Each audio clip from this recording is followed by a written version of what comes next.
Halo semua, hari ini kami akan menjelaskan tentang Perang Diponegoro. Sebelum itu, kami akan memperkenalkan diri kami masing-masing. Saya Regina. Saya Jennifer. Dan saya Jericho. Selamat mendengarkan. Latar belakang Perang Diponegoro. Penyebab terjadinya Perang Diponegoro ialah ketidaksenangan Pangeran Diponegoro terhadap campur tangan Belanda dalam urusan kerajaannya. Pengaruh Belanda terhadap keraton semakin menguat ketika istana sedang labil, karena Sultan Habib IV masih kecil. Selain itu, adanya kedatangan Belanda ke Indonesia yang menjadi masalah besar bagi bangsa. Campur tangan Belanda dalam persoalan internal Kesultanan Jogja memecah belah kerajaan. Pangeran Diponegoro menunjukkan ketidaksenangan dengan Belanda. Sikap tersebut bertambah ketika tanah para leluhurnya dipatok oleh Belanda. Atas kejadian tersebut, Belanda menganggapnya sebagai pemberontakan dan berupaya untuk menangkap Pangeran Diponegoro.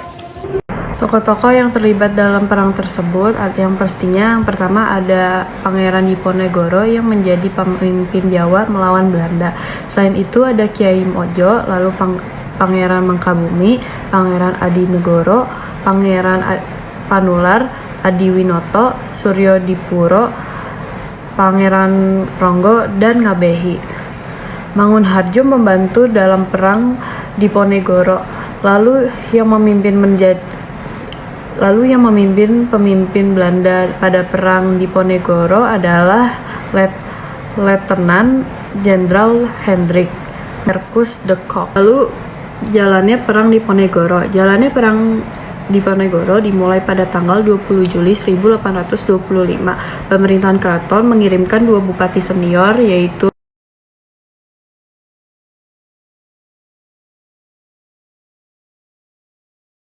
dan Mas Aryo Manduro untuk menangkap Pangeran Diponegoro dan Mangkabumi di Tegal Rejo. Upaya penangkapan tersebut dilakukan dengan harapan agar dapat menghindari terjadinya pertempuran.